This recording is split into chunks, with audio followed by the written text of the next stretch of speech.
আমি এখন রয়েছি ঘুটিয়ারি শরীফ রেলওয়ে স্টেশনের যে ওভারব্রিজ, সেই ওভারব্রিজেই। আর আজকের 17ই শ্রাবণ, 3ই আগস্ট। 17ই শ্রাবণ মূলত এখানে প্রতি বছরের নাই, এবছরে হচ্ছে এই যে মেলা হয় ঘুটিয়ারি শরীফের ঔরস মেলা, পীর গাজী বাবার স্মরণে। আপনাদেরকে দেখাবো সেই চিত্র ঠিক কেমন। দেখতে পাচ্ছেন এখানে বহু মানুষের জমায়েত আজকের দিনের জন্য। প্রতি বছরও নাই, এবছর একটা ঐতিহাসিক দিন। এই দিনটিতে প্রতি বছরেই বিভিন্ন ধর্ম বর্ণ নির্বিশেষে প্রত্যেক সম্প্রদায়ের মানুষ এখানটায় আসে এবং এখানে একটা রীতি চালু রয়েছে যে পুকুরটা আর কি, এখানে যে পুকুর রয়েছে, এই পুকুরে যে ফুল বা হাঁড়ি বাচ্চাদেরকে এখানে হাঁড়িতে করে ভাসানো হয়, যে মনের আশা আকাঙ্ক্ষা সেগুলো পূর্ণ হবে, এরকম নীতি একটা চালু আছে।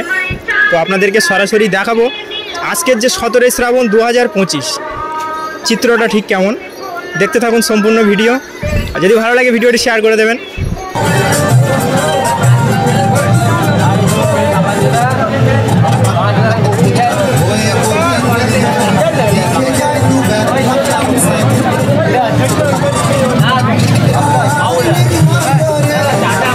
দেখতে পাচ্ছেন অন্যান্য দিনের তুলনায় আজকের যে ঘুটিয়ারি শরীফ, সেই ঘুটিয়ারি শরীফে যে মানুষের যে জমায়েত, এটি মূলত 17ই শ্রাবণ উপলক্ষ করে প্রতি বছরের নাই এবছরে বহু মানুষ বিভিন্ন জায়গা থেকে আসে এবং এখানে যে ভিড় জমান, বিশেষ করে পীর গাজী বাবার যে মাজার রয়েছে সেই মাজার সংক্রান্ত জায়গাগুলি থেকে এবং স্টেশন পর্যন্ত।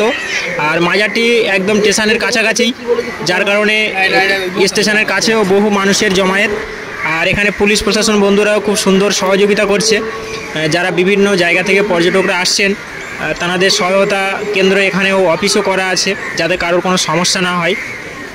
দেখতে পাচ্ছেন এই সরাসরি মাজারের ছবি। আর এটি হলো ঘুটিয়ারি শরীফ স্টেশন। তো ভিডিওটি যদি ভালো লাগে শেয়ার করে দেবেন। আজকের মতো এই পর্যন্ত, দেখা হবে সুন্দর কোনো একটি ভিডিওতে। সকলে ভালো থাকবেন, সুস্থ থাকবেন। আসসালামু আলাইকুম।